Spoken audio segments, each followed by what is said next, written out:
Hi, this is Wessex Ways, episode 25. I'm Hedley Thorneh, and who's my co-presenter today? Hello, I'm Mary-Ann Ochota. Let's roll the music.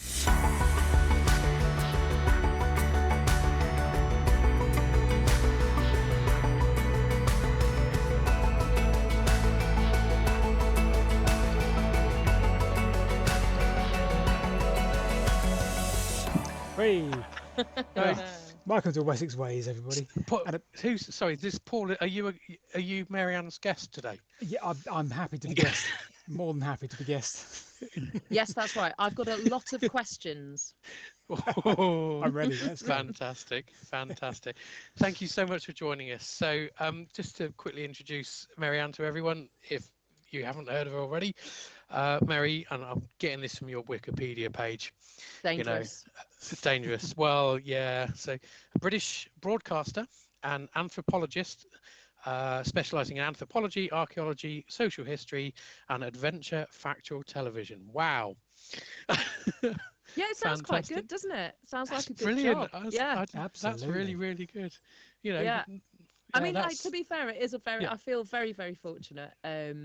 Doing some of the things I get to do, and kind of going, oh, hang on, that also paid the gas bill.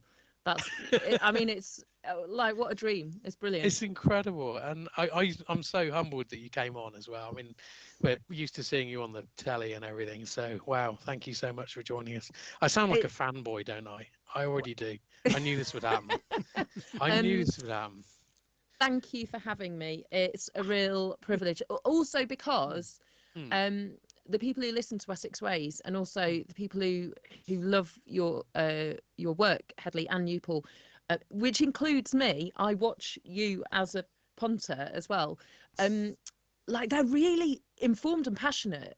And I think even though we're quite we're not going to take over the world in terms of numbers, but the commitment to our subject and the genuine passion and knowledge, the depth of knowledge that some of the folk have that I talk to about some of the work that I do, I'm absolutely floored. And it's wonderful to kind of share that passion with like-minded folk. So thanks for having me. We get to meet so many nice people as well, don't we? I think you're right. Do you find that? I do. Do you find that people who are interested in landscape and history are just generally quite calm and lovely folk? I don't know if it's just that everyone spends quite a lot of time outdoors or something. I don't know. Or staring at maps. Fresh air.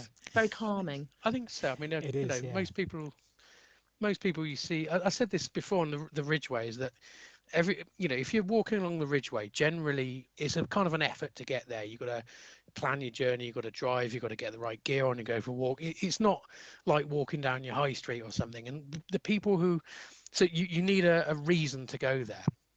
And everyone's got a reason to go there, and it's all because they feel a connection there, or they need to be away from society, and because of that, everyone's happy and fueled up with happiness. And I've never met a bad person on the ridge. Well, that's not true actually. There's a group of quad bikers, but apart from them, they were there for a different reason. But everyone out there has got the same sort of mindset, and that's why they're there. I think that's fantastic. And some are locals. You can be walking past villages that are below the Ridgeway, and you've got the locals walking their dogs or riding their horses, and others you see are dressed up to do the entire length of it and are slightly mad, but they're still nice. My strangest Ridgeway person-to-person experience was setting off quite early near Sparshalt Firs, and there was someone sitting on a hummock on the path, just off the path.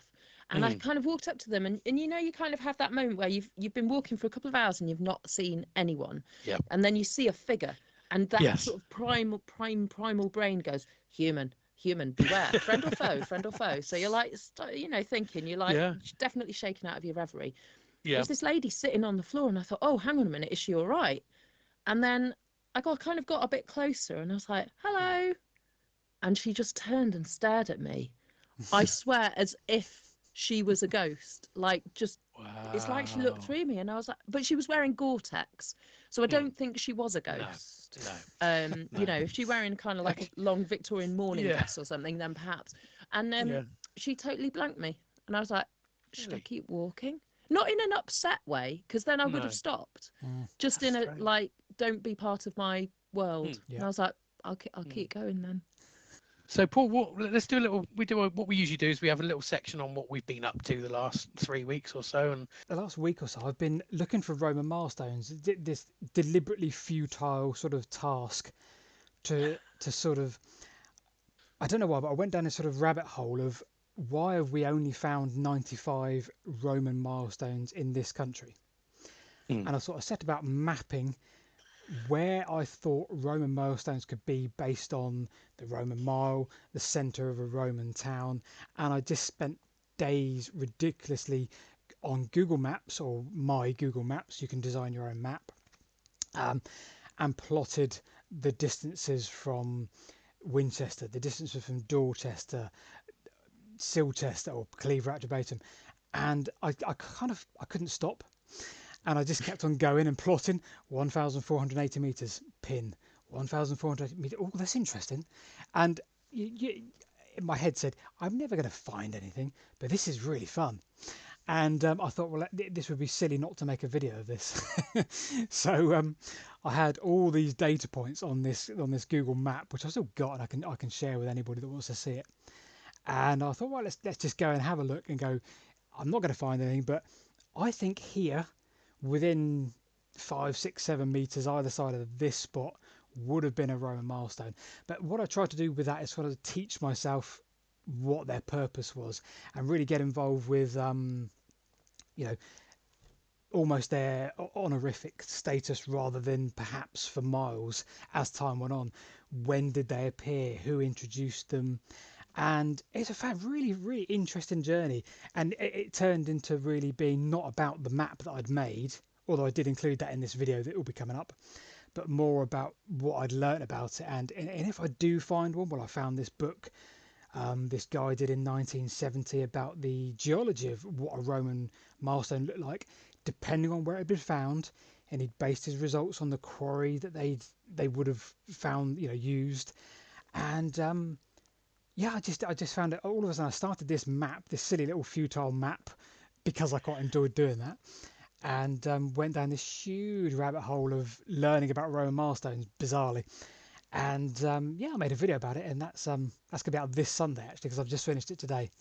I really want to know that you walked into some otherwise nondescript field and then looked at the bottom of a fence post and went, "Oh." What And it as says, in thinking that there may yeah, be and that one? you've actually found one. Yeah. Well, funny. Antonine was here. Yeah. Something like that. Yeah. I had Keep going another 400 miles that way. I had an email once from Salisbury Museum, because they were under the impression that I was an expert on Roman roads because I'd made a few videos, and you kind of find this, that if you make a few videos on what you learn in your adventure, people just assume that that's it, you're the historian on Roman roads. And clearly I'm not. I literally just delve myself into a subject and make a video. And Salisbury Museum said, "Oh, Paul, I found this Roman milestone. Go and have a look." And it turned out that it wasn't.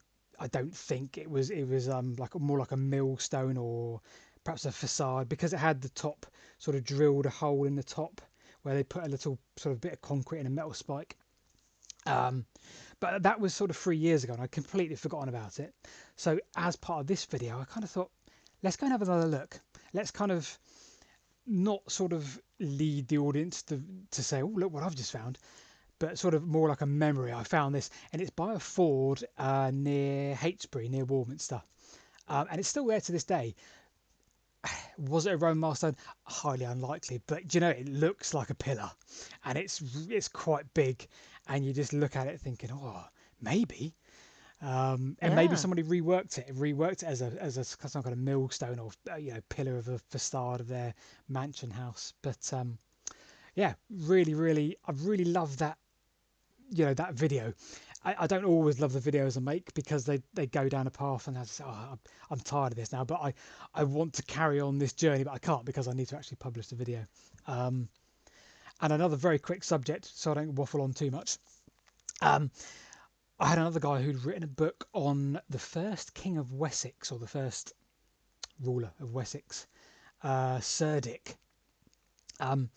And he said, oh, I think you live about half a mile away from his burial ground, his barrow, because it's in this Anglo-Saxon charter, and this Anglo-Saxon charter marks a border of a parish or an area of land transfer, and it stated Serdixborg, and he traced this route and found out where it would be, and he's written a book on it. And he said, "Could you do me a favour? Could you help me promote my book? Maybe make a video of this little journey." So this weekend just gone, we spent 2 days filming, like half a mile from my house where I sit now right now, on what would have been the first King of Wessex barrow. It's all a Amazing. bit, you know, sort of. What did it look like? Just It looked like a otherwise field. barrowy. Not even barrowy. It was like, can you see it? Or maybe it's a sort of 6 or 7 inches raised over a 30-foot. You know, it's been ploughed out and everything else. But yeah, there's a lot of other barrows on this route, and they're sort of marked in the charter. Ash Tree Barrow, another 2 barrows further on, but the middle one, Serdixborg, in obviously Old English. And yeah, my Old English is 0, so I'm just going by this guy who's written this book. But yeah, so that was my weekend. Wow. Bit different. Roman milestones and barrows with kings.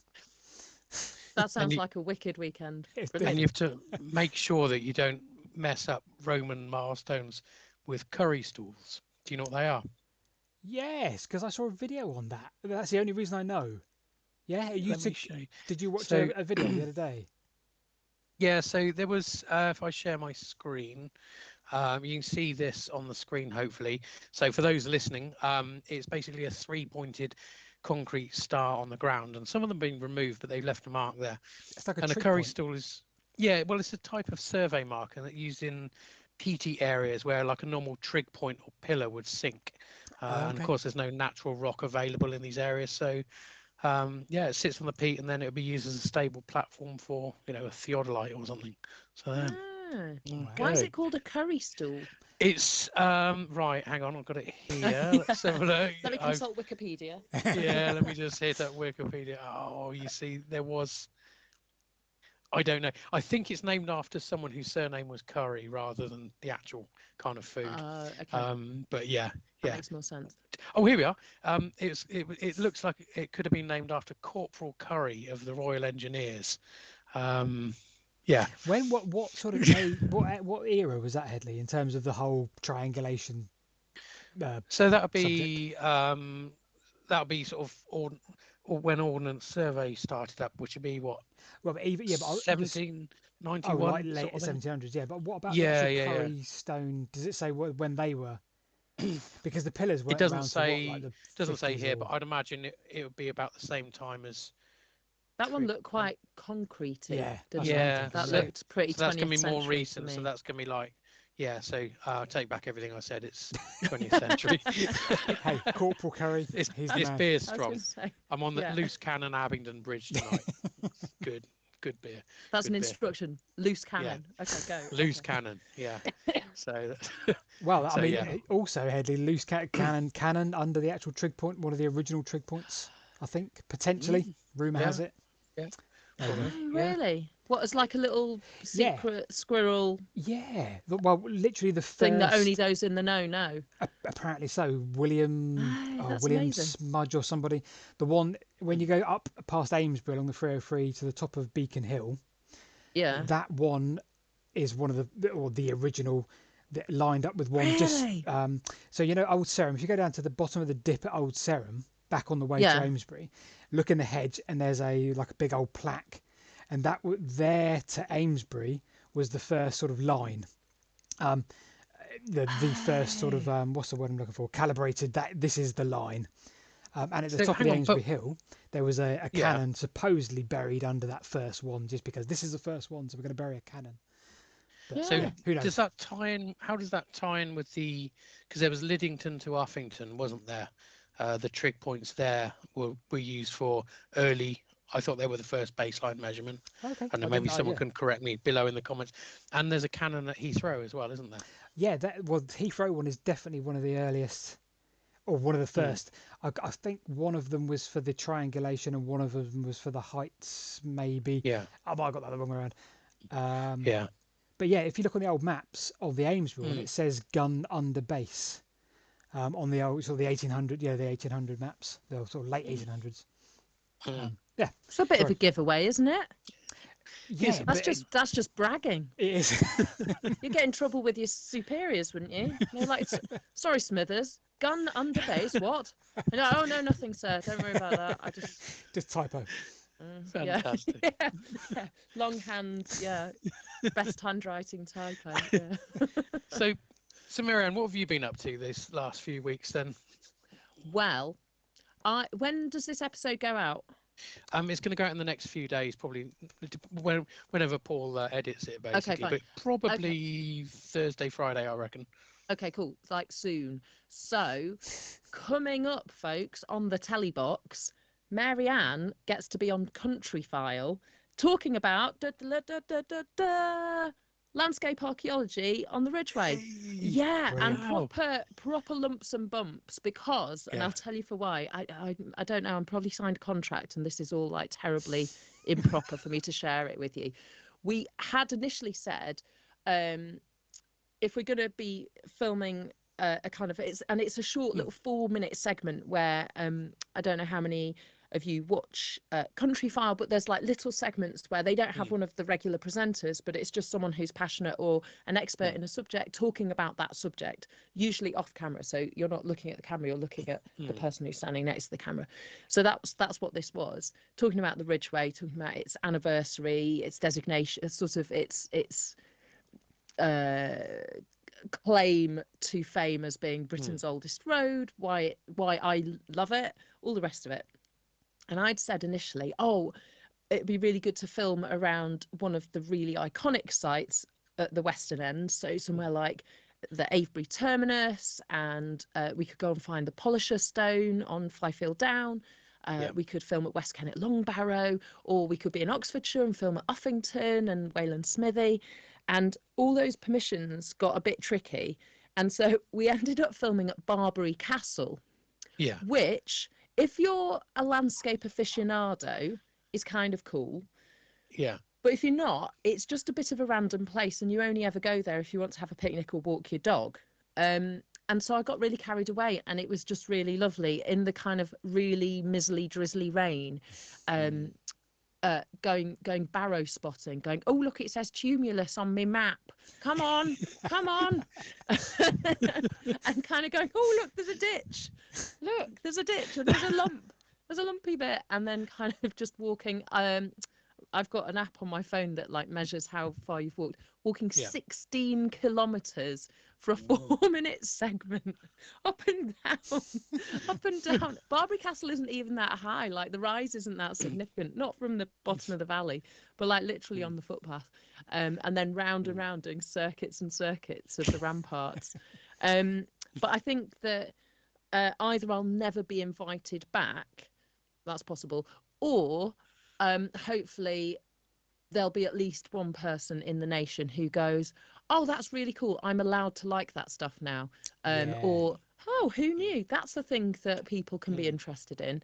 Because I think there's something, we do like giggling at people with passions, don't we? Especially when they're like slightly comical, like someone who's really in love with a particular kind of steam locomotive. Or for our sake, you know, the support group that we're all members of, Lumps and Bumps in Fields.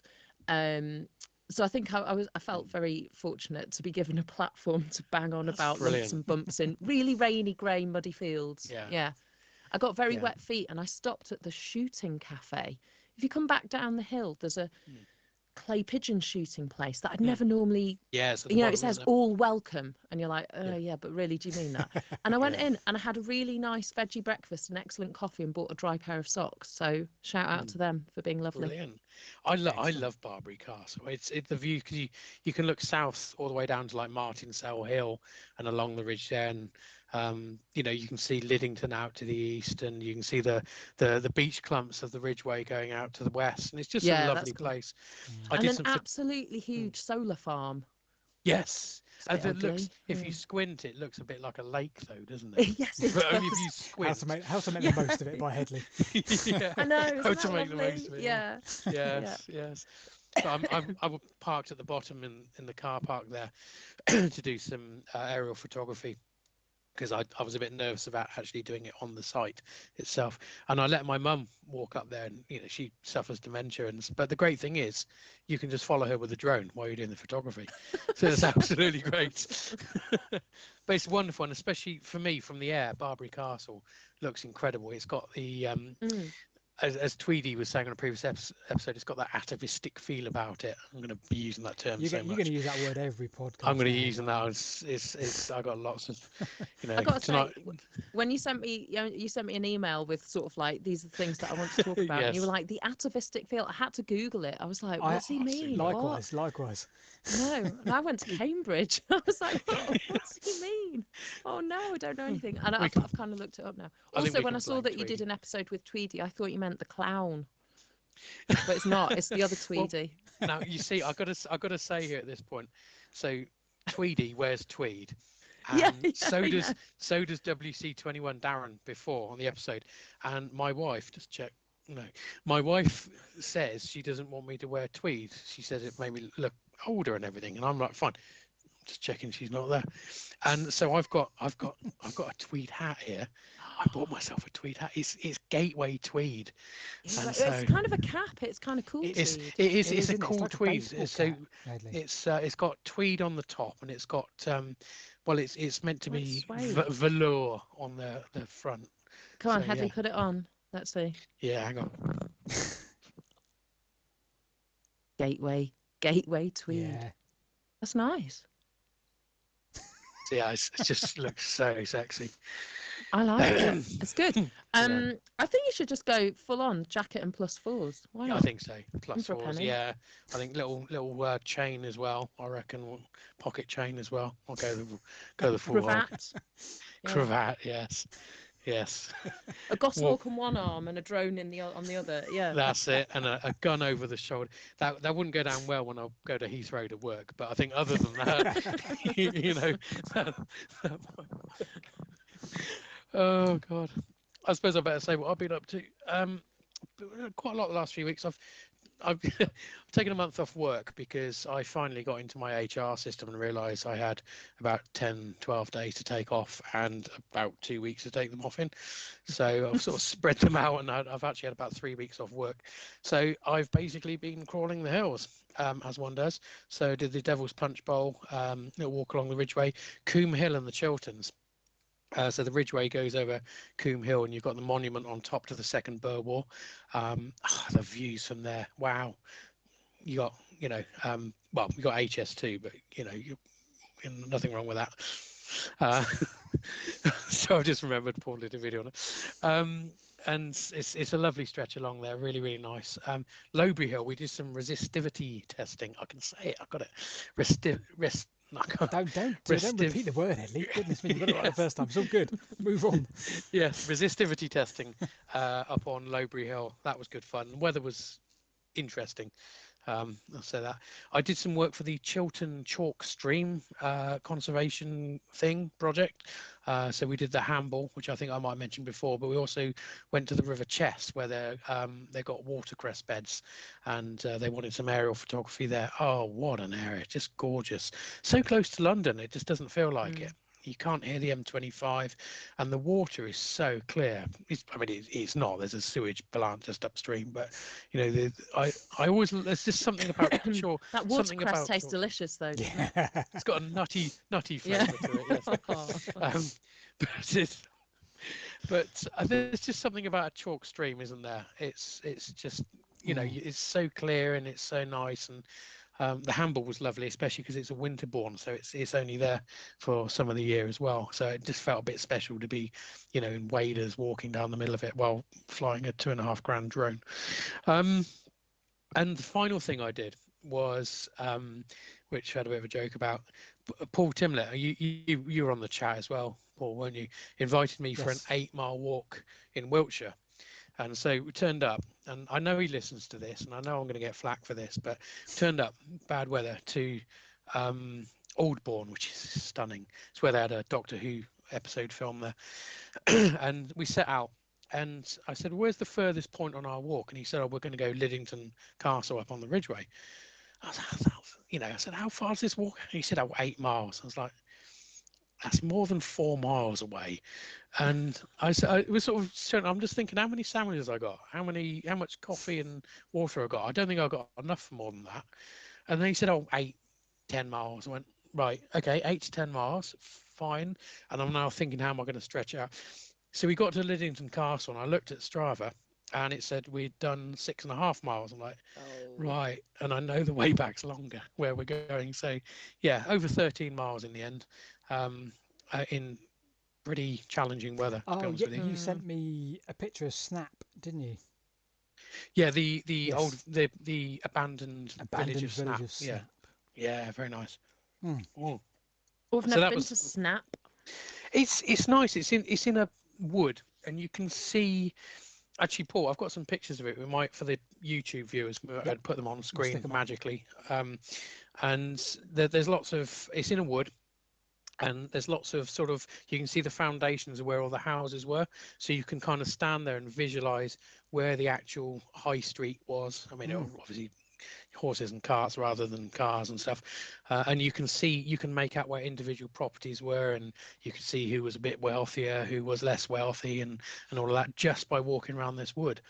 It's a bit hard going. The ground is quite soft in places, and so if you stop walking, you find yourself sort of sinking a little bit, especially if you're a man of significant mass like myself. With small feet, but it's a wonderful place.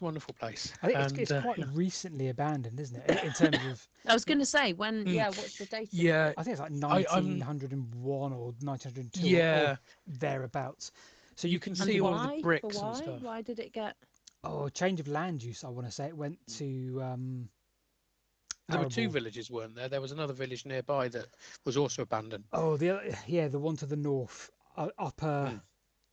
Upper Upham or something ridiculous. That's it. No, it's Upper Upham. Yeah, near Lower, lefty and righty. And Out and Atom. Out and Atom. But because Snap's quite recent, you can look at the genealogy. You can look at the sort of the censuses. Oh wow! Brilliant. You can see the same family sort of for 50 years. It's just you can. It's like tangible. Brilliant. And were they all kicked out overnight, or was it a kind of a slow decline? As far as I remember, I mean, it's been a couple of years since we did it now, but it was pretty much.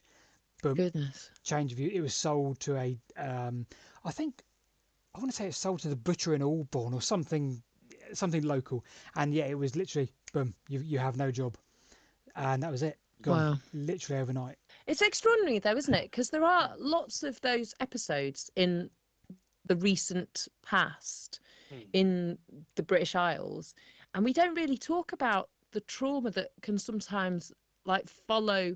And of course, I mean, we're at the 40th anniversary of the miners' strikes and stuff, and we talk about the loss of the pit in a village and what that meant. But actually, we kind of we're surrounded by a landscape, perhaps not so much in the south of England, as obviously as this village, but those kind of really traumatic dislocations from a time when people were much more connected to land and community and belonging to a particular place, because they didn't live in such a digital world as ours, or didn't kind of hold the two together. I kind of do wonder whether that's sometimes an aspect that we don't write about when we're or think about or kind of talk about or tell stories about when we're telling stories about archaeology and landscape. It's something that kind of just sits on its own. Either it's sort of a bit of a kind of romance novel, or it's a bit of social history, but it's never fully integrated, is it?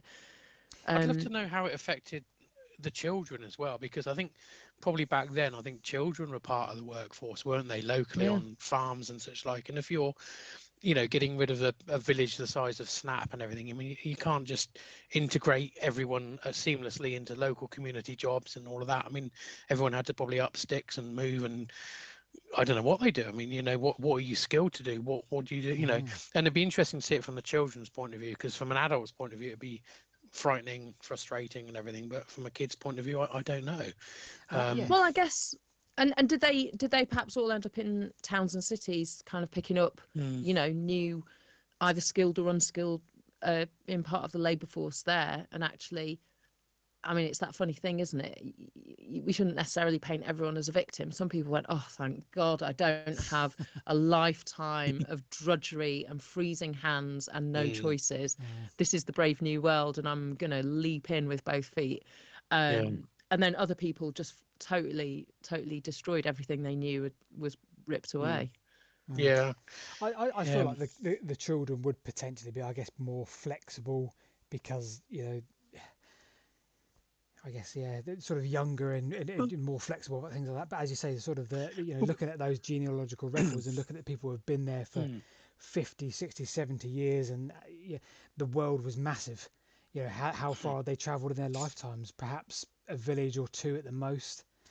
Fascinating, absolutely fascinating. I mean, it could well be that the children, when they're, when you're living in the countryside, the children are part of the agricultural workforce. But then when everyone moved to towns and everything, that they're not really, are they? They're probably just, I don't know, stay at home, go to school, that sort of stuff. I don't know. I don't know enough about it, to be honest with you. So, yeah. Paul, did you have questions for Mary-Ann? We've got a lot of questions for Mary-Ann. We've got a heck of That's a a rhetorical question, wasn't it? We've probably got more questions than would allow for a few podcasts, and that is the point of this podcast. Excellent. Yeah. Can I, before you ask the question, could I just start? I know this is not your latest book, but it's one that, Hidden Histories. I don't know if that's the right way around or not. This has just become a Bible for me. Whenever I'm out anywhere now, I can just look, if I want to know anything about village greens, stone circles, and I'm not, paid to promote this in any way. I just think it's brilliant. You can just look it up and see, where did village greens come from, why, and everything. It's got about hill forts, it's got about different types of pathway and everything, and absolutely brilliant. You've got everything from mining through to everything. It's a real, you're one of the people that can read the landscape. A bit like Alex Langland's, really, isn't it? When we're out there and he can just read the landscape. For me, as you say, it's lumps and bumps and everything. But that book for me has been fantastic. So, it's funny. Thank you very much. Yeah. Let's talk about the new book as well. But also that one, but whose is that, Hedley? Wait, let's see that one again. Go on. Oh, that was mine. That's a good. Wait, I do it every episode. Don't worry, it's a running joke. Good.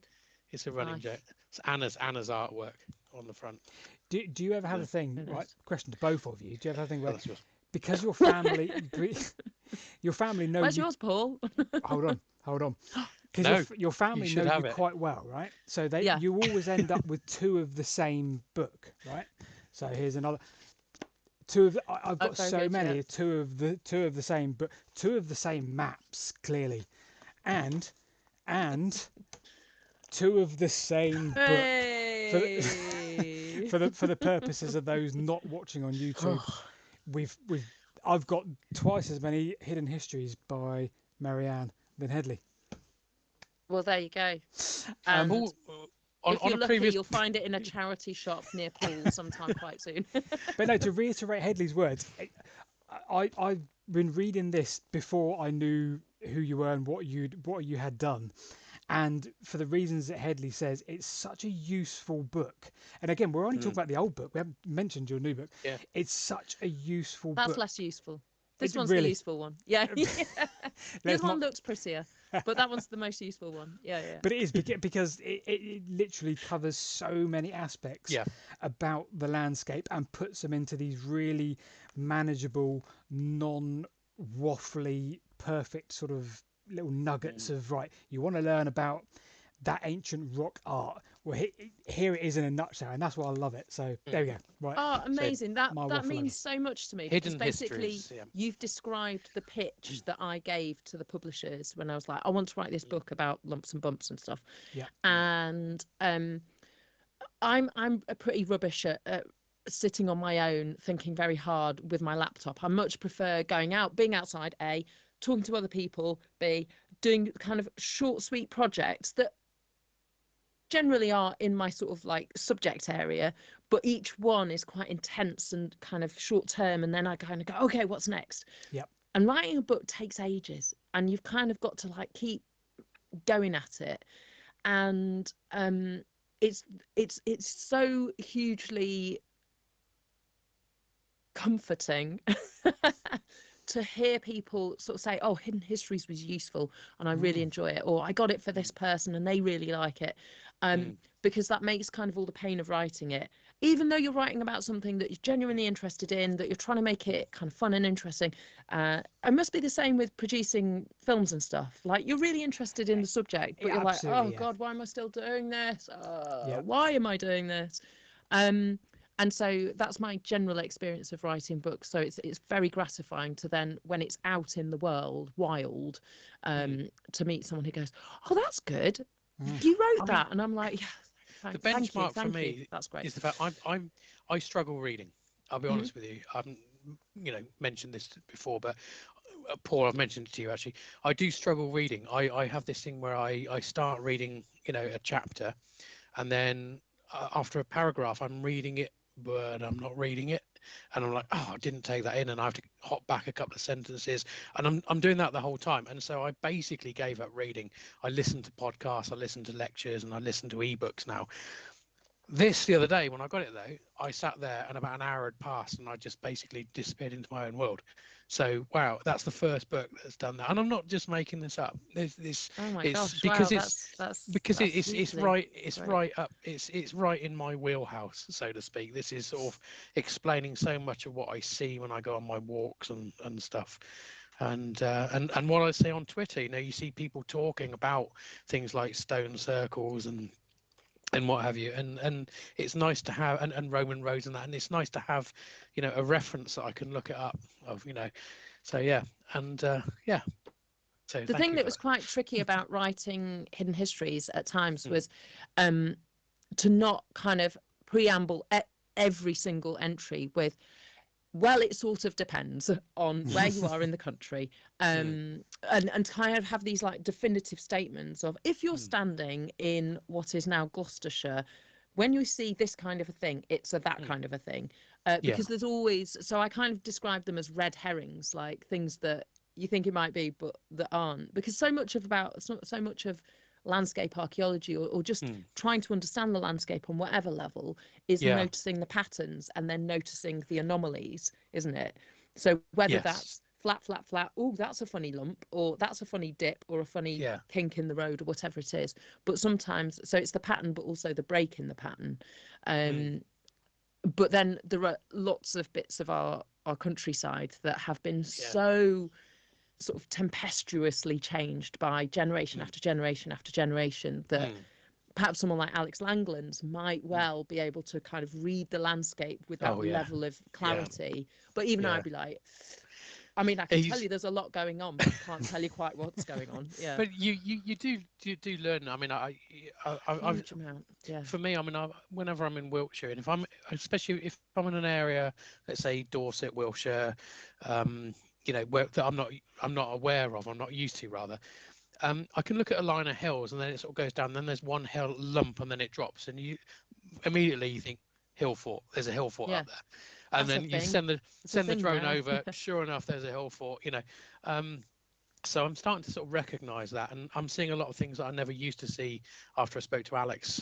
So things like cross dikes and stuff like that I've been learning about. And he can just, again, like yourself, probably he can just read the landscape, and he visualizes it. He's saying how this would have been a thoroughfare for Romano British people, and then this would have been a plateau enclosure, and he's just standing there, sort of almost like he's conducting an organ. I'm looking at him, I'm not taking it, I'm just watching him. It's brilliant.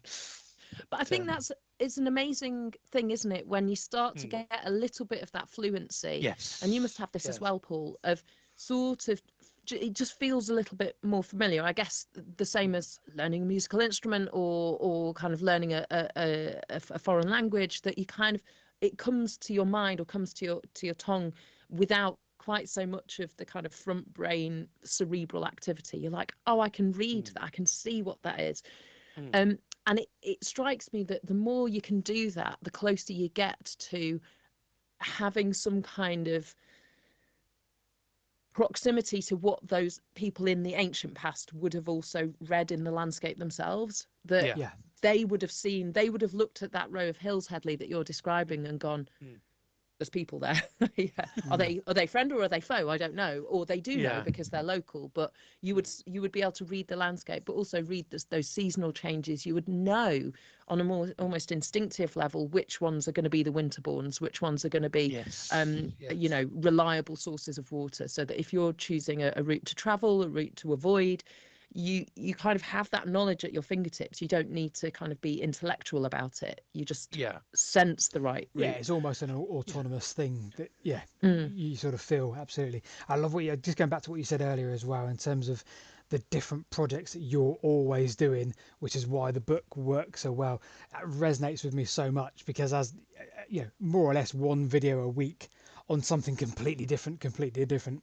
So I've always got my head in maybe 3 or 4 projects at a time. And people say, "Oh, well, why don't you write a book or that?" My general answer: I'm not an expert in any of these subjects. You should definitely write a book, Paul. I know, but Come on now. But you just summed it up for me because it's time, and also I don't know, just finding the right thing. Maybe I will one day, but it's time, isn't it? It's time to sit down and find something that works. But I guess you need. So I kind of confession time. I hope that my current publisher, I mean, maybe if they are listening, it will be all right. I have a very, very, very overdue book. I have a book that was commissioned when I was pregnant with my second child. My second child is now 2.5. I swear he's going to be at university before this book is finished at the rate I'm going. Get him to write it. Yeah, there'll be that. It'll just be co-authored with the fetus. And it's a time thing, but also it's a kind of brain space because you do need to think in slightly more long form ways, even if you're writing something that is kind of short and concise. Almost you have to sort of think long before you can boil it down into the kind of like dense little juicy stock cube version. It is really tricky. It is tricky. It's a whole different mindset. My life is cutting things down as much as humanly. I spent 10 hours today editing the Roman milestone video I mentioned earlier, and it is. I'm being brutal. I've got it down to 14 minutes 44 seconds from something like 25 minutes long, which just won't be palatable on YouTube. I could write a book on how to do YouTube. That would be my expert subject at the moment. That would be super useful, I've got to say. Yeah, we should do a YouTube video on how to do YouTube, I guess, rather than a book. I don't know. That's true. That's a very good point. Did you do a book on? I can't find it, unfortunately. Did you do a book on wild camping? Me? No. Yeah, I thought it said something you'd advised on it or something. I don't know. It's something that maybe, I don't know. I saw it in connection with your name somewhere. I thought, that'd be useful for the podcast, but I can't find it now. Well, I write a column for TGO magazine, the Great Outdoors magazine. That'll be it. Yeah. And I wrote a recent column about. This is quite interesting. I'd be interested to know what you guys think because, like amongst the kind of recreational outdoors hiking crowd, there's sometimes quite a kind of heated, often quite polarized argument, debate, conversation about whether we should have more access to wild camping. So the idea that you're not in a kind of defined campsite, you haven't got facilities and a shower and a place to do the washing up. Yeah. And it's kind of following the no trace principles. And obviously over the border in Scotland, you can do that anywhere. You can wild camp anywhere, except if you're in a kind of yard or someone's private garden. You can't trample crops, you can't disturb livestock. But other than that, fill your boots, be responsible. And the emphasis is on access as long as you do it responsibly. And so the kind of question is, like, does that work south of the border, England and Wales? Northern Ireland is a whole different kettle of fish because they haven't even really got footpaths, bless them. Okay. And you kind of go, well, there aren't many people in Scotland and that's why it works. And you go, well, it does also apply. Those laws do also apply just outside Glasgow in the kind of the central belt where everybody is. You can still do it in the fields next to your town. So, it's really interesting. Yeah. There's a landowner near here, and I'm definitely not going to mention them. And they're anti-wild camping. They won't have anything on their land, and yet there's been fly tipping on their land, several different access gateways. They don't seem to care. They don't seem to care. The council doesn't seem to care. So fly tipping is fine, absolutely fine, no problem at all. Fly tip. You've got a mattress, you've got a fridge, take it up, the lane and dump it. But if you pitch a tent up there and flatten some of his grass, yeah. And do you reckon someone would come out in the evening and spot you and like tell you to get a shift on, or because if you can so it's not a criminal offence. No. So there's a campaign called the Right to Roam, and they're campaigning for a law change, but in the meantime they say act as if you're free. And so again, the emphasis being on responsibility, not damaging anything, because then it would be a criminal offence because it's aggravated trespass or what have you. But they're like, just trespass. If someone asks you to move on, do so, but do so in a leisurely manner, in a direction of your choosing. If you say no, then you're into very grey legal territory. But the thing is, it requires a lot of guts and a particular personality type that I don't necessarily have to kind of go out for a walk or a night under the stars, or you go out late because you want the sunrise, what have you, and kind of you're ready for a battle just in case. Yeah. And I've actually camped. I've wild camped in lowland areas a lot. I've wild camped along the Ridgeway. I've wild camped on the way to Knowlton Circles in Dorset. Nice. Just on the edges of fields and stuff, under a hedge on the South Downs Way. And never got tripped over by a dog walker once, who was obviously out very early because I hadn't got up yet. And I was like, oh! And they were like, oh, who are you? I was like, I've just been asleep. Leave me alone. But I don't know. I'd never do it with my kids because I'd hate for them to be scared in the middle of the night and be like shifted on like some. But it's like flying a drone in a way. It's like, if you're flying a drone on someone's land and they don't like it, then you just say, if there were no signs saying no flying, it's public area and all that sort of stuff, you say, look, okay, I didn't know, I'm really sorry, I'll land it, and they're fine. I've never really had an argument, because if someone doesn't want the drone flying there, I just say, I apologise, I didn't know, I'm landing it. And it'd be the same with wild camping. Sorry, didn't know, I assumed it'd be fine because it's a group of trees, I'll move on, sort of thing. Yeah, I think for me it's about education, because I think I try not to, this is one of the questions I've got for you in a little while, I try not to make what I would refer to as campaign videos, but every so often we do a video where, I don't know, we call it the Mystery Inland Islands, which is, refers to the open access bits of land you can't get to, or footpaths that just end. I mean, you were in that video, Hedley, weren't you? The first video we made. Yeah, we did two of them. We did two, yeah. Or footpaths that just end where there was a footpath but now it's blocked and OS have it as no footpath.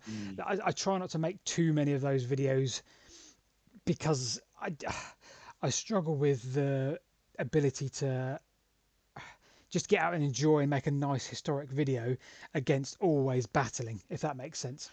But so sorry, Paul, do you think that the right to roam thing has stalled? Do you think that maybe there was a process to, define where people can go and open up places to people like open access areas, but then maybe there's a change of government or something, but the whole thing's just kind of stalled and we're in this kind of hybrid, no one knows what they can do? I feel like it's still, because when we do one of those videos, you will not be surprised at the amount of people that say, yeah, but you wouldn't like it if I rocked up in your back garden.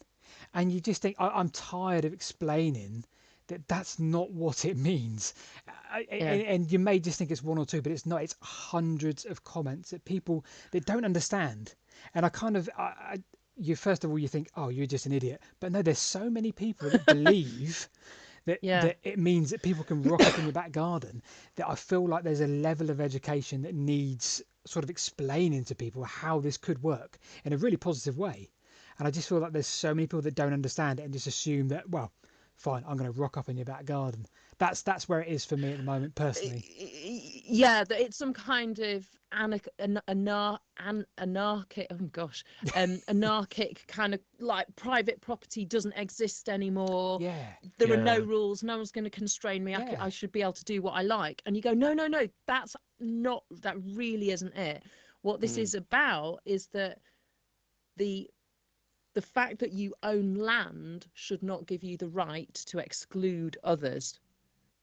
that there should be, in the same way that the sky hasn't fallen in Scotland, that people still have private gardens, they still run forestry operations, they still farm crops and raise livestock. And yes, there are issues of sometimes littering, of honeypots that get overused, and like you've got erosion issues or what have you. Yes, there's places where dog poo is everywhere or what have you, but that is also true in England and Wales, where we do have constrained access.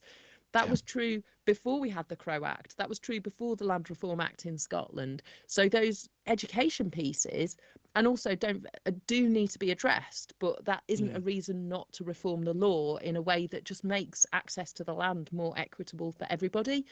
Because I think fundamentally I'm coming from a position, almost like a philosophical position, which is the land is a shared asset.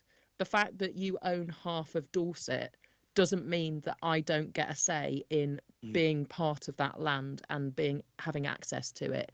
And no, it doesn't count if you constrain me to a 1.5 metre corridor that stops entirely arbitrarily, and either side is barbed wire and fences saying keep out, trespassers will be prosecuted.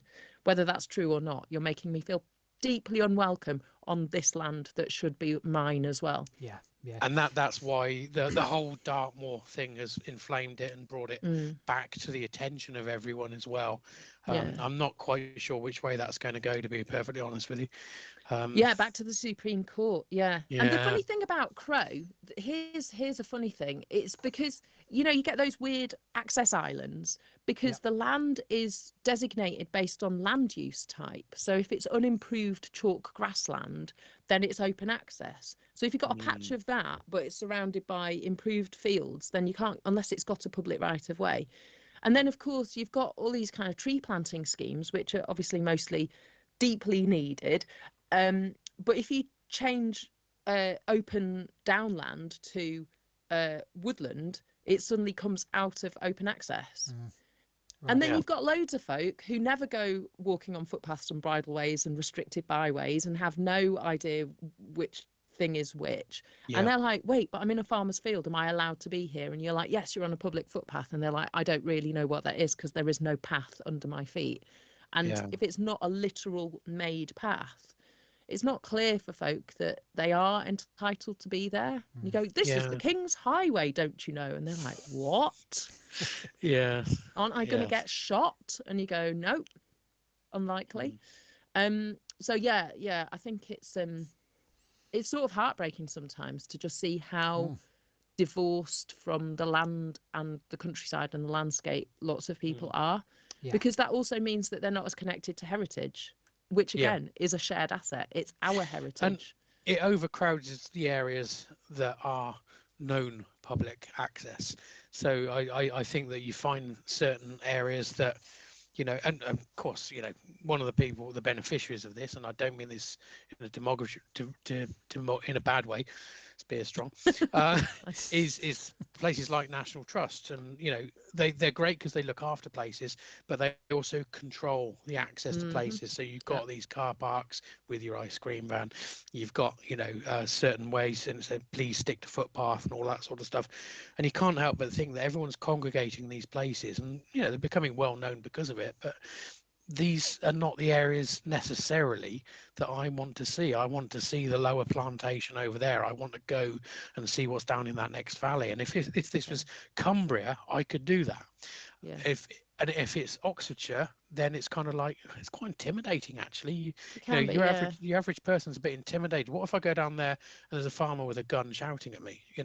It's a scene that's been put into everyone's heads. And exactly. And I think it's all well and good saying, look, we need money to look after these places forever for everyone, blah, blah, blah.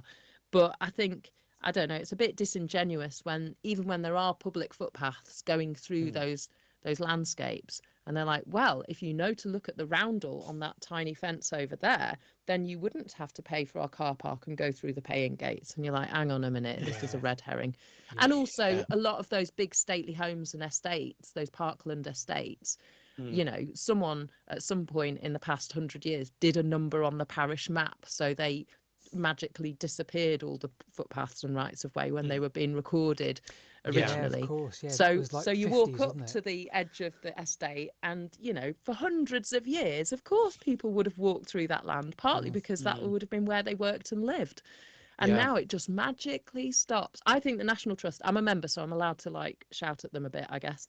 I think they should make all their land open access Mm. and then just make it work and Yeah. go, actually, how do we solve the problems? Oh, hang on, if we look north of the border, they've been tackling these issues for 20 years. No, it's not a silver bullet. There's still loads of issues around access and equity in Yeah. Scotland, but it's not a kind of sky falling in like I think. disaster that some people would have you believe. The Mm. I think. hordes coming out of Aylesbury, destroying Yeah. things. You I see, mean, I'm. there's a lot I'm. to unpack as soon as you start in having that conversation, isn't there? Yeah. I'm a member of National Trust, so I can have a pop too. But, but I've just seen our listener base drop by 10%. Yeah. But um, but I think National Trust they got to sort of decide where they are, because if you look at any of the rules, and I'm thinking about things like cycling, use of drones, wild camping, roaming, and everything, they treat all of their sites exactly the same. So if you're Mm. they've got to say, look, okay, if you're at a house like, let's say, down the road here, Basildon House, which there are elderly people who are going for a quiet time. Yeah, maybe there shouldn't be drones flying around. Maybe there shouldn't be mountain bikers flying past. Maybe people shouldn't be pitching up tents on the the green lawn and everything, and the Oriental Garden. Fine, but then there are other type of sites like Uffington, which is open, Lundy Island.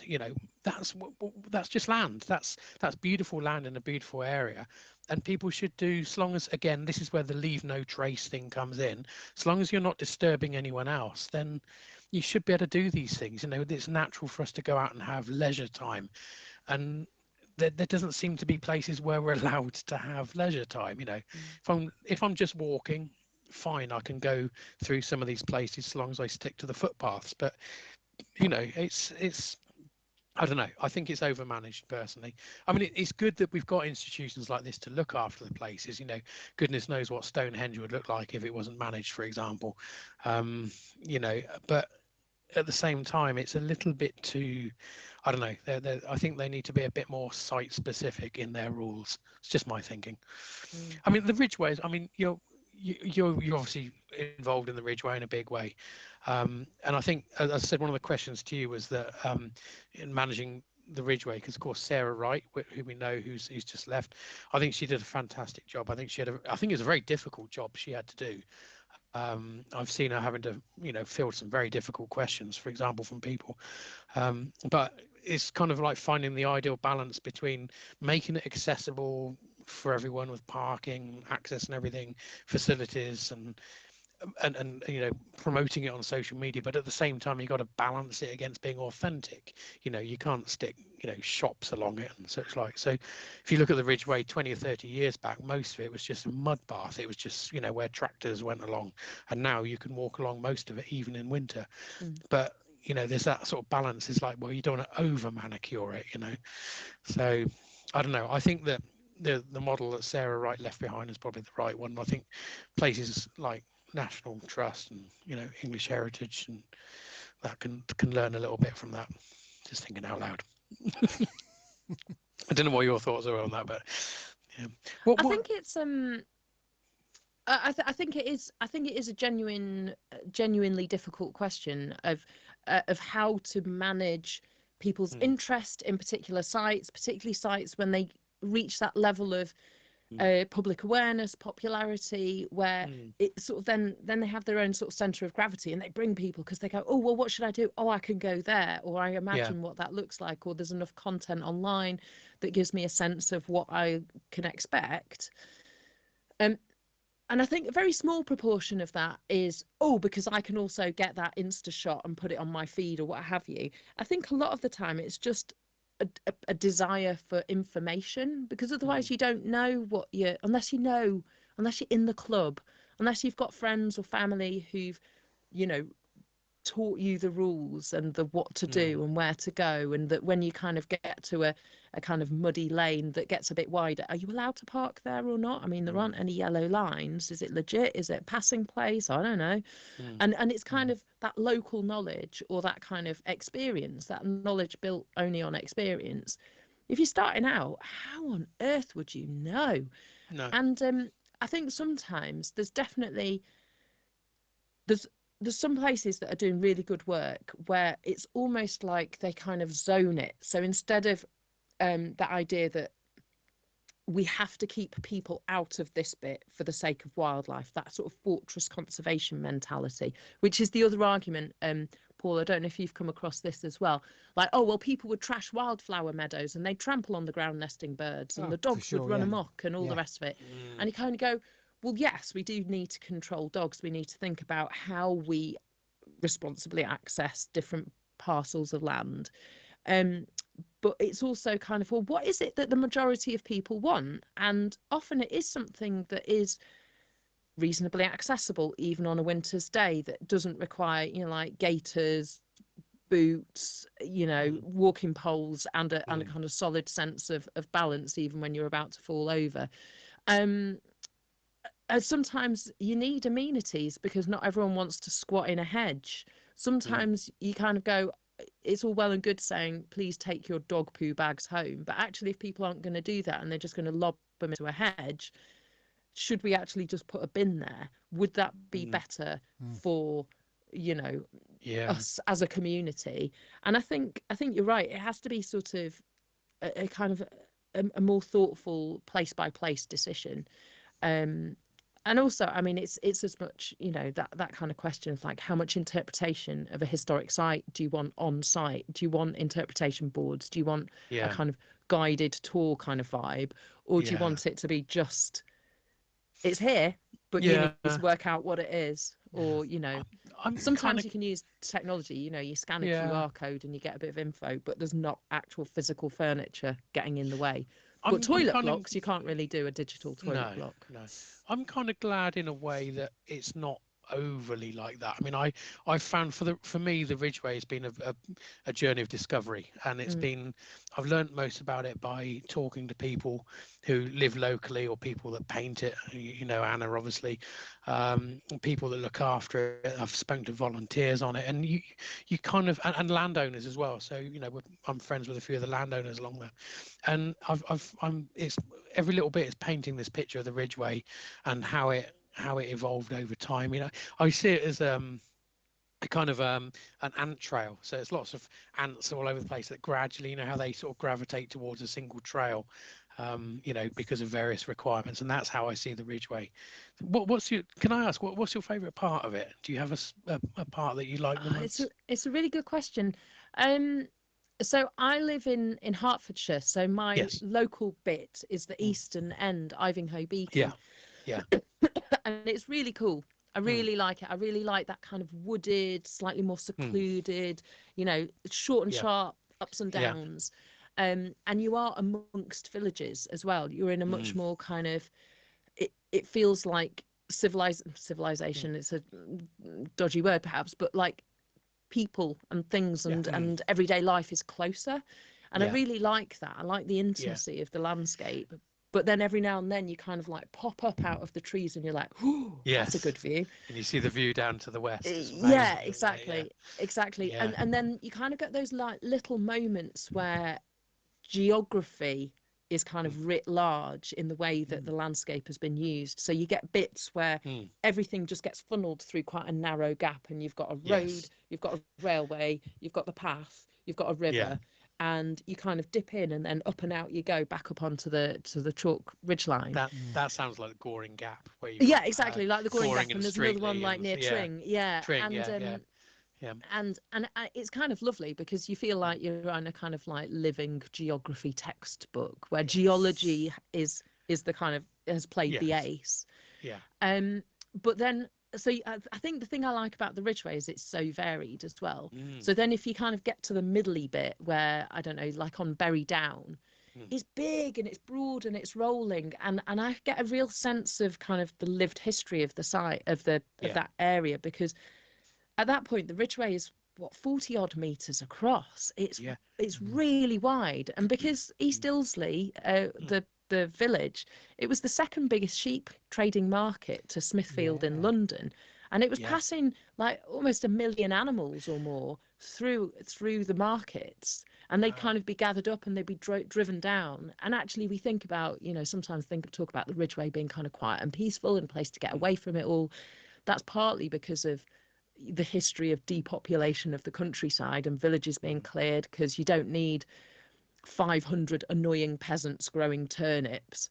You just need one shepherd, or you need, a really big John Deere, or whatever it is. West Ilsley still has peasants growing turnips. I mean, it's. I can say that because some of my family are from there. There you go. Okay, that's fine. And then you kind of walk yeah. up from those villages on the spring line, and you're walking on holloways, Yeah. and you can feel the depth of them, and you just know that it wasn't. It's almost like they've just left. It doesn't feel that long ago, which I really like. And then at the western end, you're like deep in the late Neolithic and the Bronze Age, and sometimes you feel like those folk have only just stepped out of the door as well. It's funny you should say that. It's cool. Recency bias, place. isn't it? Where you've got, I love the phrase recency bias. If you think about it, the Ridgeway, roughly 5,500 years old, most of it, and the bit going West Ilsley is very, very important, because you've got the Ridgeway, just below it you've got Grim's Ditch, and then just to the north of that you had the Icknield Way as well. So the Ridgeway, being used as a functional tool, basically, people would, default to the Ridgeway. That's been the norm for thousands of years, and it's now, when we've got other roads and motor vehicles, that's the odd time. We're in the odd time. That's the norm, and it's very difficult to think of it that way when you're up there. It feels like it's maybe a bit odd, but it's not. That's the norm, and what we have now is odd. It's really, really strange. People would have been really pragmatic, wouldn't they? I mean, because they weren't necessarily going hiking on their Sunday afternoon as a leisure activity. They were going places, doing things, and paths and roads and trackways, they exist because they are used. I mean, Paul, you must have that experience when you're kind of tramping around fields looking for Roman milestones, kind of going, well, why isn't this the A4? What happened to this place? I always feel that about going to Silchester as well. Like, what happened here? Why didn't it become just a kind of an actual town, and all this is hidden under, a multi-story car park and a leisure centre? It's funny, isn't it? Because sometimes it's just, I guess, the hand of fate that something happened that dinked,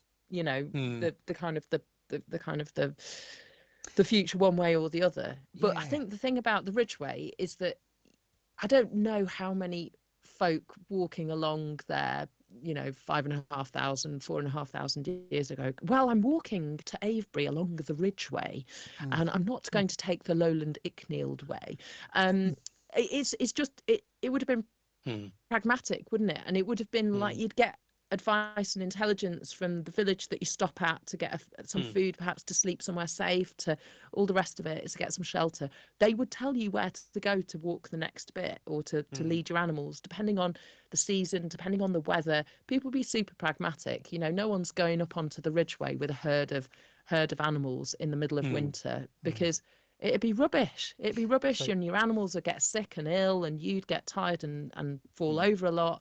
And the only reason we do it in winter, because we live soft lives all the rest of the time.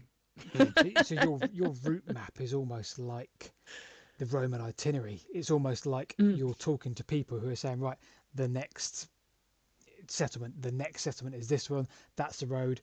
And I love that notion of the route map it doesn't exist other than in spoken word. I love that. Yeah, exactly. And actually, sometimes I think, when you look at a sort of GPS and it's got the route in front of you, and you lose all the information to left and right, and sometimes you feel quite vulnerable at times because you are blindly following the path ahead.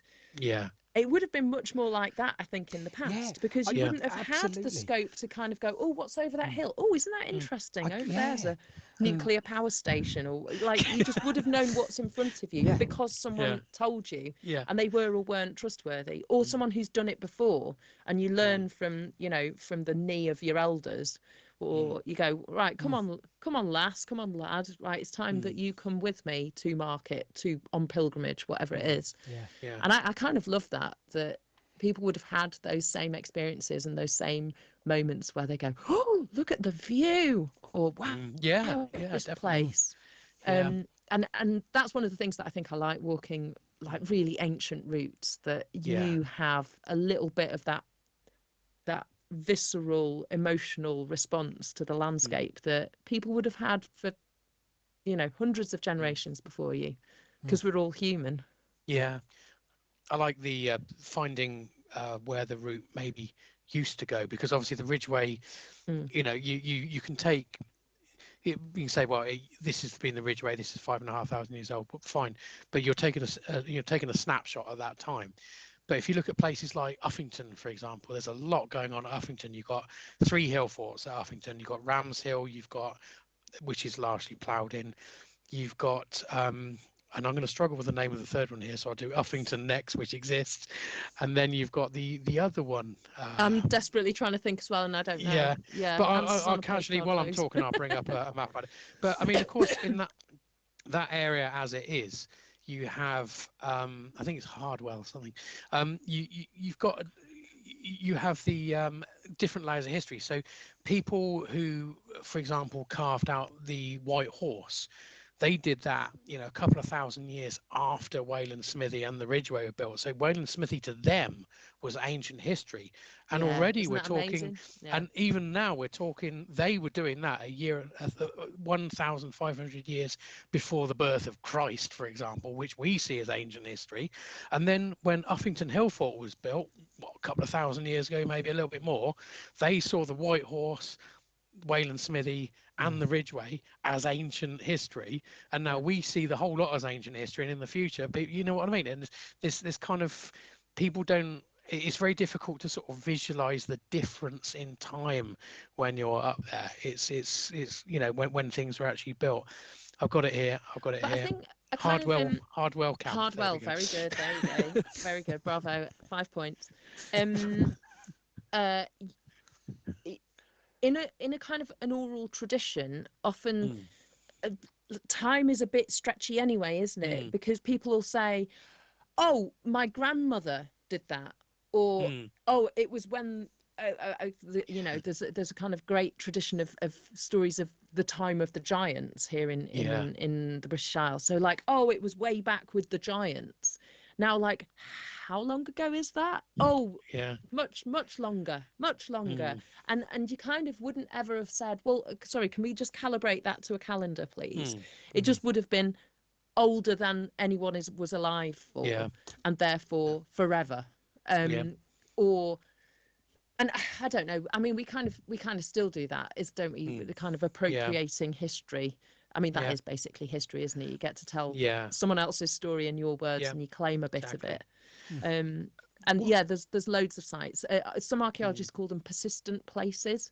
So the idea that they just keep being reimagined and reused because they carry some kind of power because of the history that they bring, that you co-opt that power and reinterpret it and make it your own, and then Avery off and you go. Uffington spring to mind there, but Knowlton in Dorset. It's got a wicked medieval church in the middle of a henge. And Paul, you did a video on Maiden Castle and how history was deliberately almost misinterpreted. For that. Mr. Mortimer Wheeler. Yeah. I tried not to make him out like a criminal in that video, but I think I did make him out like a criminal. It wasn't the intention, but He was just he was good with yarns. Yes. The other fascinating thing about the Ridgeway, and again, Uffington is always a great example for anything like this, is why it followed the route that it does. And obviously now the national trail, the Ridgeway, isn't strictly the route it would have taken. So at Barbary, obviously it went to the north and across to Liddington. And someone did a computer simulation. We were part of a talk at Oxford University, and they did a simulation of the Ridgeway. People gravitated towards an area that had the best visibility for a start. So if you've got goods with you or livestock, people tended to attack you and nick them, so you wanted the best view, and also the least gradient change as well. And so the Ridgeway was predicted, Uffington, for example, to have gone in front, or to the north of Uffington Castle rather than where it is now to the south. And I was thinking about that, and it would have gone, would have gone past Hardwell Camp and then around the front of Uffington and then up to Rams Hill. So it would have then also, that sort of effectively connects those three hill forts. So I went up there with a drone, threw the drone in the sky, and bang, there it is. You can see it. And I love it when I listen to something like that and then you go out and see it. And, we've had these things on Lowbury Hill. We've been told, there used to be a Roman this there, ring ditches there, blah, blah, blah. But there's no trace of them nowadays. And Grimm's ditch used to go down here, but we don't know where. And, send the drone up, bang, there it all is. And you're seeing for yourself what people, historians have told us, but there's nothing documented about it. And that's just me with drone photography. You know what I'm like. Well, that's why you are a revered national treasure, Hedley. Am I? Yeah, Yeah, amongst our small circle of people who like this is the thing, right, Mary-Ann, he doesn't believe it. Because so this guy that I talked about at the weekend that I went out with, but the whole Sir Dick, King of Wessex, he said to me, "Oh, do you know Hedley Thorneh?" And I'm like, "Yeah, I know Hedley. Yeah." He said, "Oh, right, great. I wonder if you can do you know how do I get hold of him? Apparently he does a podcast." And I'm like, "Right, that's it." Wicked. So all on his own. Yeah, that's it. It's just him. Yeah, that's it, exactly. It's the Hedley Thorneh podcast. Yeah. It's the Hedley Thorneh podcast. Yeah, it was really funny when Hedley and I first met a while back. He said, "Oh, you're Mary-Ann Ochota," and I was like, "You're Hedley Thorneh." And I bless him. It's to your credit, I think, Hedley. Absolutely, possibly, but that you were just like baffled as to how I knew who you were. That and was I was amazing. like, everybody knows who you are because you do the most amazing drone photography. Thank you. And also, you know what you're looking at as well. You're not just like taking random snapshots. When I met Mary-Ann, I think Sarah said to me, Mary-Ann? I went, really? I was like, right. She said, be professional. I said, of course I'm professional. What are you on about? Go up there. And I just went, you're on the telly. I think. Yeah. And the man who nearly killed himself falling over with the sword, that was quite funny. But that's a lovely place, isn't it? I absolutely love Ivanhoe Beacon, or Ivanhoe Beacon, as I think Tweedy pronounced it. I'll have to look that one up. But it's just a beautiful area, and it typifies the best of Chalk Downland, because you've got, from Ivanhoe, you've got a view, 360-degree view all the way down. It's not overly high up, but you've just got such a commanding view around, and you've got obviously the start of the Ridgeway, and I've forgotten the trail that goes off to the east from there. But anyway, and Ivanhoe itself was a hill fort as well, so it looks wonderful from above. And that was just a lovely day. And there's Bronze Age burial mounds up there as well. Yes. And I think just the natural landform itself would have been a place of perhaps functional use, but also perhaps reverence. I think even when the archaeological evidence hasn't been preserved, I think it's pretty legitimate to kind of go, this would have been a place, right? And you kind of, have a little powwow and go, that it probably would have been a place. Yeah, and obviously, of course, there's kind of sticky outy rocks and the amazing tree and all that stuff that just hasn't survived, that would have been markers in the landscape and kind of significant, almost persons in the landscape that would have had meaning and also been a way to navigate around as well, both like spiritually and socially, but also literally. You go to the old yew tree, you turn left at the big rock, you go past the rock art, past the grandma's barrow, and then you'll get to the spring or whatever it is. Yeah, it's one of those places that I feel, our ancestors felt the same way about it as we do. I think persistent place, as you say. I mean, it's such a strange sort of landform, isn't it? And it's got a real feeling about it. You've got all these different all the lines of hawthorn bushes with field fares fluttering between them and everything. And it's one of those places that sort of lowers your blood pressure a little bit as well, doesn't it? Yeah, it really does. Yeah. Yeah. And I was doing a talk. So BBC History magazine have just started. This year is the first year. They're doing these like history weekends where basically you go away to a really fancy hotel, Warner's Hotel, and it's kind of an all expenses paid thing, or all inclusive thing. But you also get a bunch of talks by historians and also me, archaeology, thrown in, sneaky bit in the history program, and I was talking about we were at Littlecote House near Hungerford this weekend just gone, and they've got some more in the future in the kind of the rest of the year. And someone came up to me afterwards and they said, I just really want to know, what is it about Wessex? Why is there so much stuff there? Is it because it's survived? Is it because it was special and there was nothing else anywhere else? And I think it's such a good question, because I think the answer, I mean, it'd be really interested to know what you two think as well. It's like, well, it's kind of a bit of both. Like they did do a lot of monuments on steroids from a particular period of time, and also like the land is a bit rubbish, so no one was like deep ploughing, it's just an accident of survival. I don't know, what do you think? What do you think? I'm intrigued. It's always been, I think, and Paul, you can go after me on this actually, because I think it's an area that's been prized for millennia. I mean, you only have to look at something like Wansdyke. So Wansdyke, effectively, I mean, we think, we don't know, but we think that it was probably like a commercial boundary between Mercia and Wessex, and that was to prevent the Mercians taking advantage of the chalk streams going down to the coast and trade with Fancre and everything. So Wessex has always been a highly prized area. I mean, it was the place that the Danes wanted to get to, let's face it. It was the jewel in the crown of the British Isles at the time. And, people built defensive forts, they built magnificent towns, they built churches and goodness knows what. And that's what it is. And it's fertile soil, I guess. It's slightly warmer than other places, and it's got chalk downland and, fresh water. I suppose it's a geography, isn't it? I think certainly post-Roman, if you controlled the area that is Wessex, then essentially that's your base moving outwards, I guess, is my uneducated sort of look at it. Certainly with this whole Cerdic thing that I've had my head in for the last few days, you kind of see that, because this guy, apparently came over from Isle of Wight and sort of fought battles all around and sort of started to control the area that is Hampshire. And you kind of think, okay, well, that all adds up to sort of the geography, and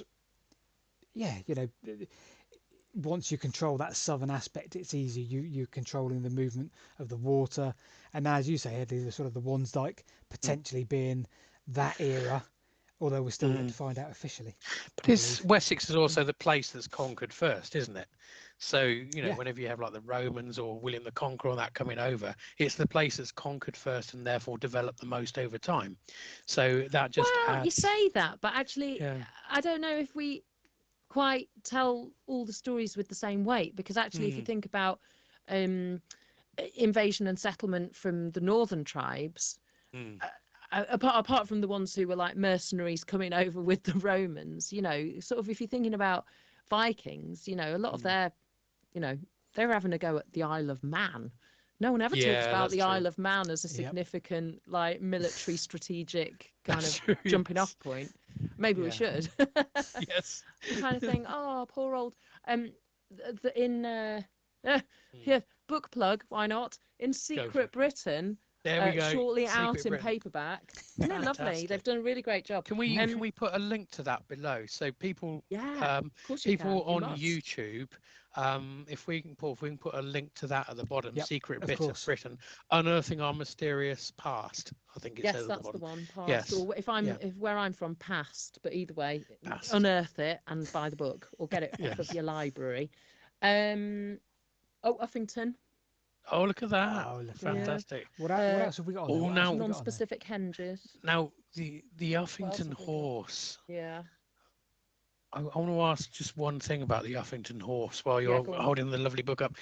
So I'm doing some work at the moment, some photography of the current state of the Uffington horse, and there is a body of people, including David Miles, probably headed up by David Miles, who are comparing the photographs with those of Major George Allen 100 plus years ago. So he had a biplane and a big camera, and the horse has lost a lot of weight. I'm quite jealous of it, I'll be perfectly honest with you, but every time they scour it, they're allowing the grass to grow a little bit further in, and so the horse has become thinner, particularly over the last 40 or 50 years.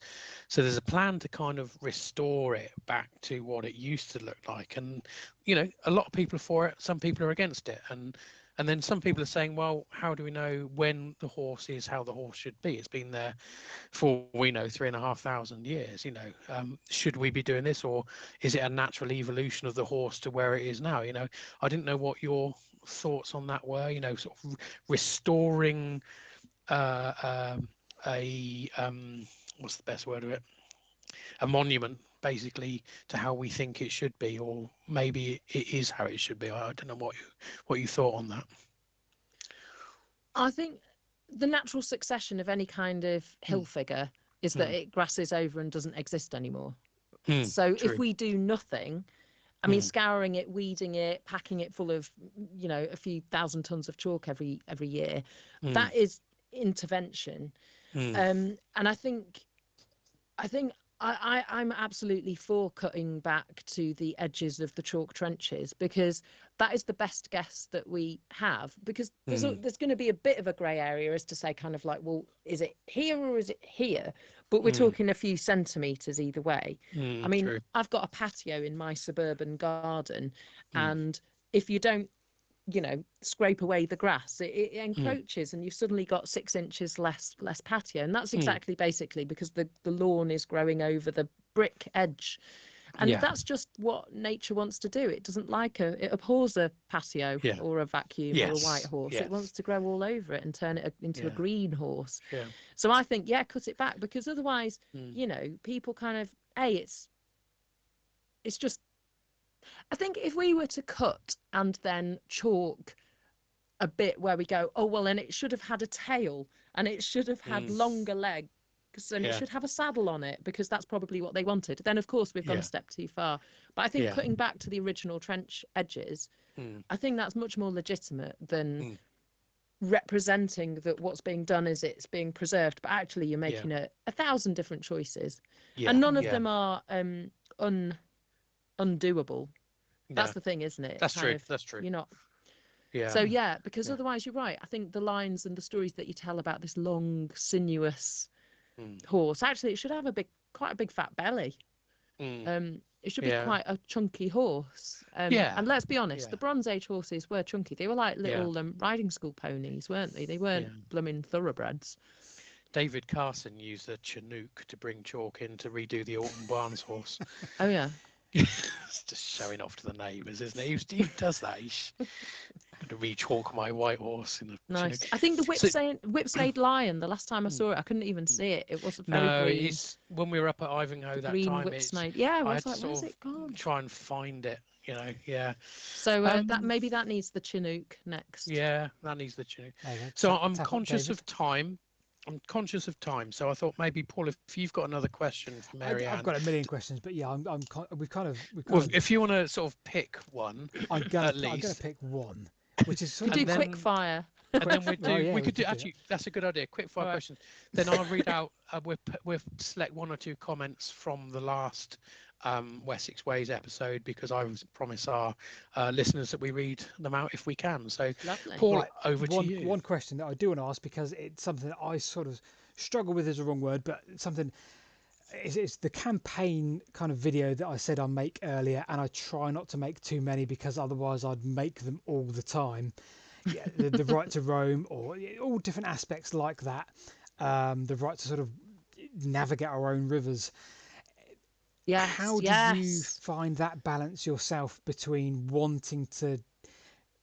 Because I feel like you're in that vein where you'd like to campaign, but also how you need to find a bit of peace in your life as well. And that's kind of how I feel. I wondered how you deal with that yourself. It's such a good question, Paul. I think once your eyes are opened to some aspects of the injustice, or in the same vein, aspects of mismanagement, whether that's a heritage site, whether that's the landscape, and you kind of go, oh, hang on, it's not a green and pleasant land, it's a kind of logged to within an inch of its life monocrop agricultural desert. You can't unsee it. So to some extent you can't go back to some kind of innocent before days time. But then you're right, sometimes you kind of just have to be present and be in the moment, and not be thinking, okay, well, how do I use my platform? I have a responsibility here. And also, for example, sometimes working with an organisation like the Ridgeway Partnership, I am conscious that people spend, like Sarah Wright, the former Ridgeway Trail officer who has devoted 8 years of her life trying to bring all these disparate partners together in the best interests of the trail and people's access and the wildlife and the connectivity. That if I sort of do a little like social video going, hey, while camping on the Ridgeway, I might undo 3 years of really hard-earned gains. So it's sometimes sort of being conscious that, yes, I have a platform and I have a responsibility to use that, but also not exclude people and not, I guess, do, storm in with like big gumboots and trample on sometimes quite fragile gains. Because there's a lot of people with a lot of skin in the game. And I think sometimes it's about engaging is about seeking to understand rather than just shouting at the other person until they change their mind, because that never happens. But yeah, I think sometimes as well, if you're kind of like, some of my work is writing about being in the outdoors. So I think sometimes what I definitely do is have trips that are just for me. And I'm like, I'm not going to take pictures. I'm not going to post. I'm not going to offer to write a feature about this. This is just me chilling. Because that's where I recharge as well. So there's a great privilege, I think, in being able to turn your work into your living, but it comes with like some very blurry boundaries as well. Yeah, absolutely. You two must feel that all the time as well, right? Like there's a compulsion to go, oh, this is good, I should do a thing about this. And then you go, oh, yeah, but that's not why I'm here. I'm here to just get away from that. Yeah, the balance is the key, isn't it? Without doubt. I don't know. When you found out the answer, if you could kindly let me know, that would be great. Right, Hedley, any questions that you really want to before we... I wanted to ask one thing about, you spent a day with the Breaking Ground Heritage, and it says that they use archaeology as a recovery pathway for serving and former military personnel. I think that's really cool. I think that's really, really good. And you yourself went into how you started in archaeology. I mean, you were saying, I've got it here actually. You were saying that you were watching a TV documentary about a frozen human body that had been discovered on the summit of Mount Amparo in Peru, and that kind of started triggering your love of archaeology, and it's sort of seen as a bit of an escape. I mean, I know that some archaeology involves being out in horrible weather, this, that, and the other, but it is an escape, isn't it? It's kind of like camping, walking, cycling, running, whatever people like to do. Archaeology is just as much an escape from the chores of everyday life and maybe previous trauma as well. I mean, when I lost my dad, I was up on the Ridgeway a lot, getting away from stuff and thinking. And I think that you rightly see archaeology as the same thing. And who are the Breaking Ground Heritage? Are they a big organisation or? So Breaking Ground Heritage is a charity, a standalone charity. They're really fantastic. It was born out of Operation Nightingale, which was a Ministry of Defence project that's still headed up by this amazing archaeologist called Richard Osgood. People who watch Digging for Britain, you might recognise him. He loves sketching. And he's just a fantastic communicator, really brilliant archaeologist, and he has the kind of great delight of being the archaeologist of Salisbury Plain, for example, which is a pretty enviable job. And what they established, and with Breaking Ground Heritage as well now, is that archaeology can be this pathway to getting new skills, offering people a kind of a way to build up a set of skills, either to start working in archaeology, or that a lot of them are transferable skills, because you're kind of dealing with data, you've got practical skills, you might be getting to grips with new forms of software, all that stuff that are transferable to other lines of work.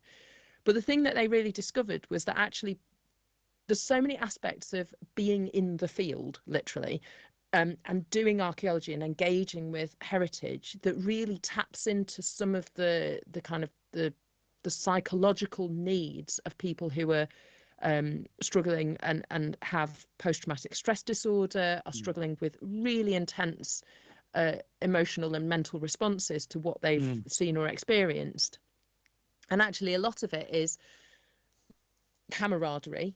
A lot of it is a sense of control. And obviously, for a lot of people coming out of the forces or who are still serving military personnel, so much of your time is spent understanding, reading the landscape, being really focused with attention to detail, but also taking in the big picture, going, okay, well, what's the task? Let's do it now, which is often the case with, field archaeology.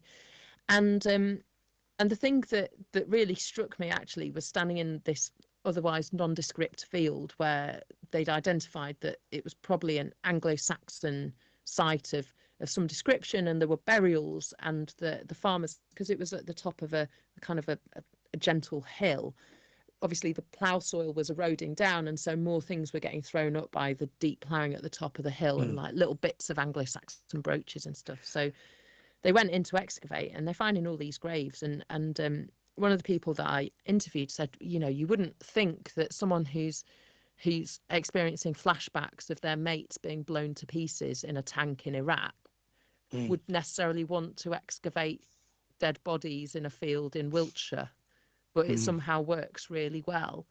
And it's because it's a safe place to, I guess, kind of explore life and death. That it's a place where you can have a personal response to something, but you've also got a kind of structure of a way to think about it. You've got control, you've got a sense of confidence because you're growing new skills, because you're actually doing something genuinely useful as well, because this is credible research that otherwise wouldn't be being done. So it's not like doing a collage in some other kind of like craft workshop, and you go, okay, well, I've done a collage, but I'm not going to go home and tell my mates down the pub because they'll just laugh at me. Whereas you actually go, well, I excavated this Anglo-Saxon skeleton. We found out this, and this, and this. It has this context to that river crossing, to this high point, blah, blah, blah, blah, blah. And the way that these military personnel folk who were there on the day that I met them, the way they engaged with the landscape was just, it was like hanging out next to Alex Langland's, because they were sort of saying, well, obviously the route to get to this site would be through here. And they were kind of reading contours in a way that I don't think most archaeologists do. I'm guessing it's kind except of really experienced field archaeologists. It's kind of a positive reconciliation, isn't it? I mean, they're having to think along those sort of lines, probably on a battlefield, reading the landscape, reading what's going on. It is something that painfully nowadays is becoming, well, we don't know, do we? But it's becoming more important, isn't it? And it's good doing something where you feel like you've brought something of value is a hugely important part of like all our lives. I mean, that's the thing that's really hard about losing your job, about relationships breaking down, about even the kind of the difficulty of feeling those hard emotions if you're chronically unwell, if you're struggling with your mental health, because then it becomes a vicious circle, doesn't it? Because you're like, well, why am I feeling like this? I don't have any value, or I have less value in this state, and that makes me feel worse, and now I'm worse, and it becomes a very vicious cycle. Whereas this is like, okay, let's acknowledge that. And there's therapists on site as well as field archaeologists, so to help you kind of work safely through if stuff does come up. And the other thing that they said was that, like you've got a mess tent in the middle of a field and everyone's camping. But actually, if going to sleep is the most terrifying thing for you because the flashbacks are coming and the nightmares and you can't control it, you get up and you go to the mess tent at 2 a.m. Someone else is also having a brew. And it's amazing. You're kind of like, oh, this is so cool. I mean, like, I knew archaeology was cool, but this is like double cool. Yeah, so they're a fantastic Breaking Ground Heritage. They publish, peer-reviewed papers. A lot of the people who've graduated from the programme are now professional field archaeologists, or if they've gone on to do university degrees or what have you in fields or related fields. So you can still listen to the podcast. It was an episode of Radio 4's Open Country BBC Radio Okay. 4. So Okay. yeah, Brilliant. no paywall. Anyone can listen to wherever you are in the world, and it's Brilliant. 28 minutes. And again, one of those days of your working life where you're like, oh, this I should be paying for this rather than getting paid Yeah. for it. Yeah. Yeah, it's really Yeah. cool. Life enhancing. Brilliant. Fantastic. Yeah, proper. So before we go into Yeah. comments, Mary-Ann, what have you got coming up? What are people? Where can people find you? What have you got coming up? Oh, well. It's book time. Secret Britain. Yeah. What's that? The book. Secret Britain. Fantastic. Yes, don't mind if you do. So Secret Britain actually came out in 2020. But Yeah. this is the lovely, very handsome paperback edition. So it's 75 sites and artifacts around the country, including Avebury, Silbury Hill, the Bush Barrow dagger burial with those tiny golden pins, through to Aberlemno stones, Dunnad Hill Fort in Argyll, a tiny little, there you go, tiny little enamel cockerel. I mean, there's real pictures. Hang on, let me show you actual real pictures. That would help, wouldn't it? These are mother goddesses found in Cirencester. Wow. They're holding apples and bread. That's kind of cool. So there's a big question, like, how do they relate to the Roman pantheon? How were kind of like native British gods and goddesses incorporated? Is this something about a kind of holy trinity? What's with the bread? Lots of questions. Basically, the qualification for them coming into the book was, does it make me go, what? That's weird. Why? Then it can be in. So we answer some questions, but if there's kind of those lingering questions, but still a lingering appeal, then it's in the book. Trevethy Quoit in Cornwall, Tintagel. Turns out it's not actually to do about King Arthur at all. It's much more to do about much more to do about Tristan and Isolde. Okay. Yeah, loads of stuff. And then check out the Countryfile episode. You'll have to watch the whole program for 4 minutes. Anna was coming talking Sunday, about right? that. Committed. Anna can't wait to see that as well. She Oh was yeah, saying sorry, about Anna. that. I did ask her, and then they were like, "No, we don't want her." No. just Oh no. sorry. She was no. She was saying ask Mary-Ann about that, and can't wait to see you on Countryfile and everything. Yeah, so I think fantastic. that's the 17th of March. Right. So quite soon. Yeah, Sunday the 17th of March. Fantastic. And have you got a website where people can keep up with what you're doing and I stuff? have. It's slightly under construction, so apologies for the shortage of websites always are content. But yes, in principle, yes, I've got a website. Check it out. It'll get better over the next few weeks as well, I promise. Fantastic. We should add that to We'll the description. put that in the doobly-doo below. Mary-AnnOchota.com. Oh, and then brilliant. I'm on the socials as well, on Twitter and Instagram. Yes, fantastic. Excellent. Right, okay, so before we close, Paul, do you want me to read a few comments from people pick from just the best of the bunch. Just the very well. Okay, let me have a look. Pressure, of course. So, okay, one bit of WC21. He says he shares our appreciation of the North Hampshire Downs as an undiscovered gem. He said when he lived in the South Chilterns, he used to venture down to them whenever he wanted to avoid the crowds. And on a clear day from the ridge, must rank as some of the best views in England. Now, I will actually expand on this a little bit because I think he's right. So everyone knows the Chilterns, everyone knows the Berkshire Downs, the Ridgeways, but when you say like the North Hampshire Downs, everyone's like, "Ooh, where's that?" Yeah, well, North Hampshire. But you've got the Wayfarers Walk going along the top in exactly the same way as you've got the Ridgeway going along the top of the Berkshire Downs or North Wessex Downs, and it is higher up. It's more spectacular in most places. It's not as well looked after. Obviously, it's muddy and everything, but there's some real, as he says, undiscovered gems along there, and you don't see anyone else unless they're local. It's just a fantastic place to be. I've written that down because I don't know about the Wayfarers route. Wayfarers Walk is Walk. Yeah, definitely Right. worth exploring. Kind of meets where the Test Way starts, basically. Is that right? Yeah, exactly. That's right, up Coombe near Walbury yeah. Hill and Coombe Gibbet, yeah. So Sam walks a lot. Great adventure. This was we did Avebury in the middle of the night in the cold and the rain, and it was brilliant, absolutely brilliant. Right, I'm So writing it was a that. Listen birthday to every belated. episode. I loved every minute of that, and I loved the food. And I repeat, we did not cook inside a long barrow. Um, so Tweedy is on there. A lot of these comments and people have been on the podcast, haven't they? Let's have a look. He said, our ancestors obviously wouldn't have had the luxury of only choosing to be outdoors on sunny days. He vaguely recall we discussed the idea of type 2 fun experiences, which might seem a bit grueling at the time because they're wet or windy, but those are the ones you look back on with the most fondness. Yeah.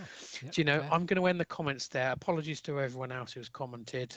We've got a lot of people on there, and we'll maybe lump some of those onto next time as well. Yeah. Yep. But I don't know what to say. I've really enjoyed this episode. Really appreciate you coming on, Mary-Ann. You've done some Absolutely. fantastic work, and everything you do is interesting. Don't ever stop being interesting. Loved every minute of it. Oh, stop it, you. More So, bottles of beer in the post. More Many bottles of- thanks. okay. Thanks, everyone, and we will see you next time. Thank Yep, you. thanks for listening. Bye.